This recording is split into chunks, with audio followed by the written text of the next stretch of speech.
प्यारे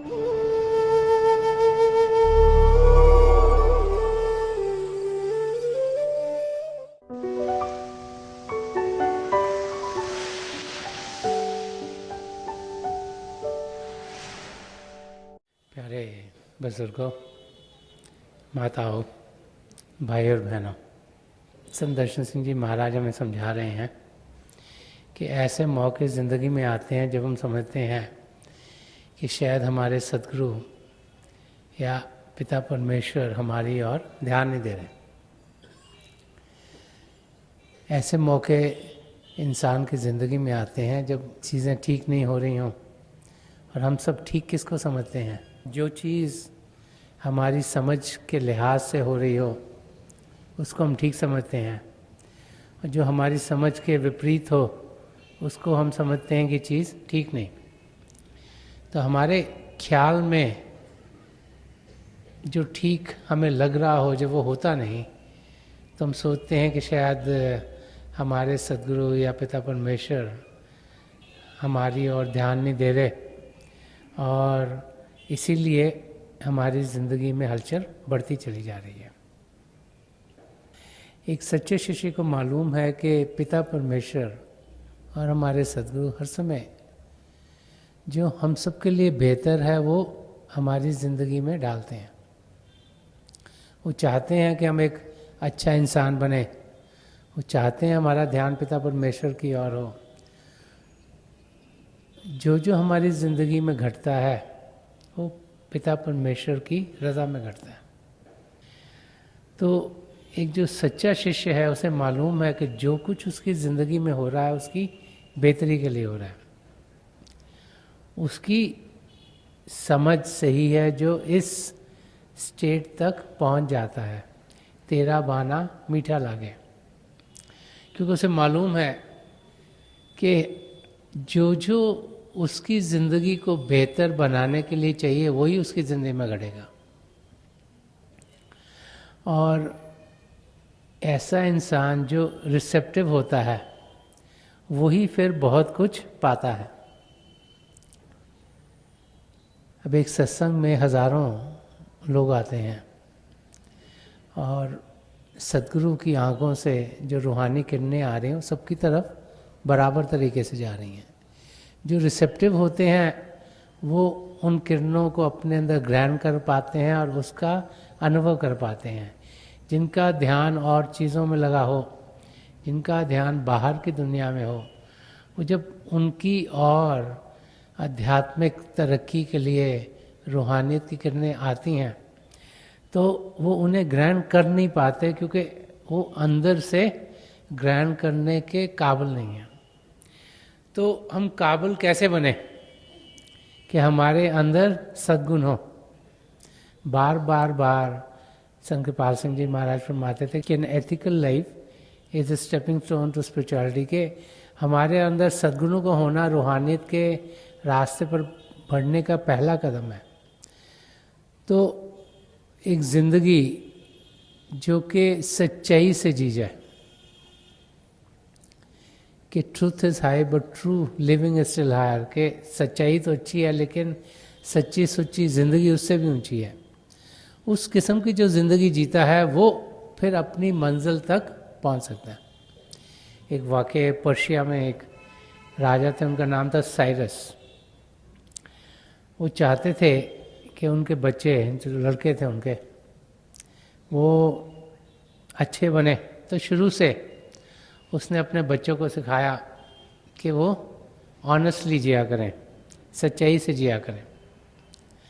और जैसे जैसे बच्चे बड़े होते चले गए, राजा और जो रानी थी वो बार बार बच्चों को यही समझाते थे कि सच्चाई से जीना है, सच्चाई से जो जीता है वही करेजियस होता है, वही बहादुर है। और डरपोक वो है जो कि चीज़ों से डर जाता है। और अगर सच्चाई से जियोगे तो तुम देखोगे सच्चाई में तुम्हें खूबसूरती दिखाएगी, सच्चाई में तुम्हें सब कुछ मिलेगा। तो एक लड़का जब उनका 12 साल का हुआ तो उसे कुछ और सीखने के लिए राजा ने सोचा मैं इसे बाहर दूसरी जगह भेजूँ कि ये वहाँ की चीज़ें सीख के आए। तो वो ज़माना था ना एरोप्लेन थे ना कार्स थी, तो लोग घोड़ों पर या ऊँटों पर जाया करते थे एक से दूसरी जगह। तो राजा ने सोचा कि मैंने अपने लड़के को वहाँ भेजना है दूसरी जगह, तो एक मर्चेंट्स का काफिला जा रहा था, तो उस काफिले के साथ राजा ने अपने लड़के को उसका सामान एक घोड़े पे बांधा और भेज दिया। अब जब पहले दिन ही वो निकले तो रात होने वाली थी, तो बहुत से डाकू आए, उन्होंने इस काफिले को घेर लिया और जितने भी उनके मर्चेंट्स थे उनके उन्होंने सामान चोरी कर लिया, जब्त कर लिया। तो उनमें से एक डाकू ने देखा कि एक छोटा सा बच्चा है 12 साल का, तो उसने बच्चे को पूछा तुम्हारे पास कुछ है? तो बच्चे ने कहा हाँ मेरे पास 40 मोहरें हैं। वो हंसने लगा, कहता तेरे पास 40 मोहरें? उन्होंने कहा हाँ मेरे पास 40 मोहरें। उन्होंने कहा कहाँ पर है? मेरी टोपी के अंदर सिली हुई है। हंसना शुरू हो गया, उन्होंने कहा ऐसे हो ही नहीं सकता, हंस के चला गया। एक और डाकू आया, उन्होंने उस बच्चे को पूछा तुम्हारे पास कुछ है? कहा हाँ मेरे पास 40 मोहरें हैं। कहा कहाँ पर है? कहा ये मेरी टोपी के अंदर सिली हुई है। उन्होंने कहा क्या तुम ऐसी बातें कर रहे हो, ऐसा कभी हो सकता है? वो भी चला गया। तीसरा डाकू आया, उन्होंने भी यही सवाल किया, बच्चे ने वही जवाब दिया, वो भी चला गया। जैसे वो सब डाकू अपनी अपनी चीज़ें इकट्ठी कर रहे थे, तो उनका जो सरदार था, चीफ था, वो आया। उन्होंने बच्चे को पूछा कि तुम्हारे पास कुछ है? उन्होंने कहा हाँ मेरे पास 40 मोहरें हैं, वो तुम्हारे पहले भी डाकू आए थे, उनको भी मैं बता चुका हूँ। तो उसने कहा तो कहाँ पर है? उसने कहा ये मेरी टोपी में। वो भी हंसना शुरू हो गया। उन्होंने कहा अच्छा मेरे को टोपी दिखाओ।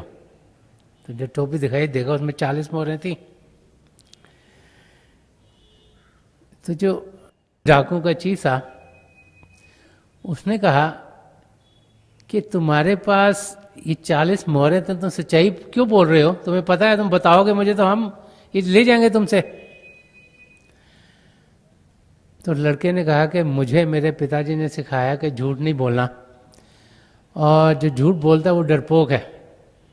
जब डाकू ने सुना तो उसके भी दिल में एक धक्का सा लगा। ने सोचा एक छोटा सा बच्चा है और हम लोग तो इतना चोरी करते हैं, डाके मारते हैं, झूठ बोलते हैं, इतनी खराबी करते हैं, और उसने देखा कि इसको कोई डर नहीं है कि हम इससे ले जाएंगे पैसे। तो उसने अपने बाकी डाकुओं बुलाया, कहा, एक तो उसकी टोपी वापस की, उनसे कहा कि इसको जहाँ इसने पहुँचना है अपने साथ लेके जाओ, ताकि इसको कोई और डाकू रास्ते में डाका ना डाले।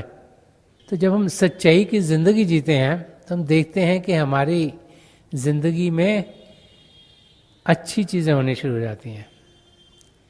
इंसान सोचता है कि शायद मैं सच बोलूँगा तो यहाँ खराबी हो जाएगी, लेकिन सच्चाई की बुनियाद पर ही ये दुनिया बनी है, उसी पर जीती है।